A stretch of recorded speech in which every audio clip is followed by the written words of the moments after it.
Labour should rewrite Clause 4 of its constitution to make explicit its commitment to reducing inequality, a former cabinet minister has said.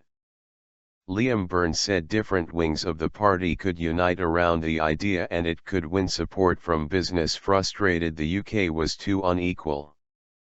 Jeremy Corbyn has suggested revisiting Clause 4 to reinsert a commitment to public ownership dropped in 1994. Mr Byrne said Labour MPs who disagreed with this must produce better ideas. Mr Byrne, who left the shadow cabinet after Mr Corbyn's election, has since formed a campaign group called Red Shift with other Labour MPs on the centre-right of the party to formulate new ideas. Ahead of a speech to the Policy Network think tank, he told the BBC that MPs worried about the direction of the party under Mr Corbyn's leadership must respect his mandate and mantra and instead of throwing rocks at him, had to accept that Mr Corbyn's emphasis on growing income inequality was popular with the public. Get with the programme.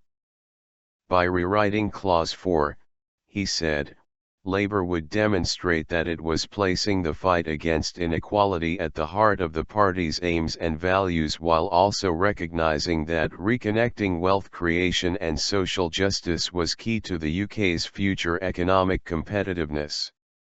We have to set out what unites us in the Labour Party, he told BBC Radio 4's Today programme. That is why we need to rewrite Clause 4 to put inequality centre stage. Where we differ we have to come up with better ideas. Everyone in Labour has to get with the programme and say the fight against inequality has got to be centre stage and to debate the best ideas. Speaking during the leadership campaign, Mr Corbyn said the party could restore a pledge to common ownership within Clause 4, or set up a similar commitment, although he said this would not be a priority. Mr Byrne, who was a Treasury Minister under Gordon Brown and famously left his coalition successor in 2010 a note saying there's no money left, said widespread renationalisation and other policies championed by Mr Corbyn, including big increases public spending, risked failure and those who disagreed with him had to put forward an alternative. A commitment to public ownership of industry was inserted into Labour's constitution in 1918, to secure for the workers by hand or by brain the full fruits of their industry and the most equitable distribution thereof that may be possible upon the basis of the common ownership of the means of production, distribution, and exchange, and the best obtainable system of popular administration and control of each industry or service. The aim was to nationalize the commanding heights of the economy, major industries such as coal, steel, telecommunications, and railways, as well as the Bank of England and utilities such as water, gas, and electricity. All of these were taken into state ownership by the 1945 Labour government, although most private companies remained in private hands, as part of a mixed economy. The centre-right of the Labour Party waged a long campaign to ditch Clause 4, seeing it as an unrealistic throwback to an era of hard-line socialism, arguing that the party was no longer committed to nationalising the entire economy, but it was seen as an article of faith by those on the left. Tony Blair scrapped Clause 4 soon after he became party leader, a move seen by some as a symbolic step which made the party more electable. The original wording was replaced with a new commitment to a thriving private sector and high-quality public services where those undertakings essential to the common good are either owned by the public or accountable to them. He has called for changes to the remit of the Bank of England and Office for Budget Responsibility and reforms to capital markets as part of what he characterised as a rewriting of the rules of the economy. We have got workers working harder and getting paid less.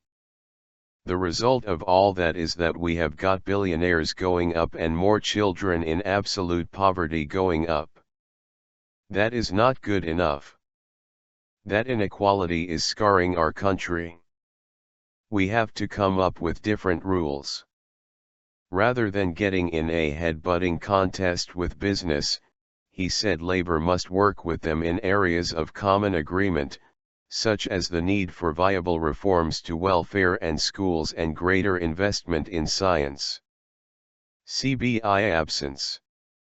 While acknowledging there were a lot of people in the business community who are anxious about Labour's direction, he said there were areas where the party's views were compatible with business. We need to seize on building common cause with business reformers and do things differently in future. Lots of people in the business community do think Britain is too unequal. They do want to reconnect wealth creation and social justice and help develop a plan which creates a fairer and more equal country. We need to seize that ambition and work with it. However, it emerged on Tuesday that no one from Labour's front bench will speak at next week's CBI annual conference of business leaders after Mr Corbyn refused an invitation. In past years, senior figures such as Ed Balls and Ed Miliband have taken part. The decision was attacked by Alastair Campbell, Tony Blair's former spin doctor, who tweeted, "If Jeremy Corbyn is seriously saying he won't put Labour's case to the CBI tweets, we may as well just give Osborne the job now."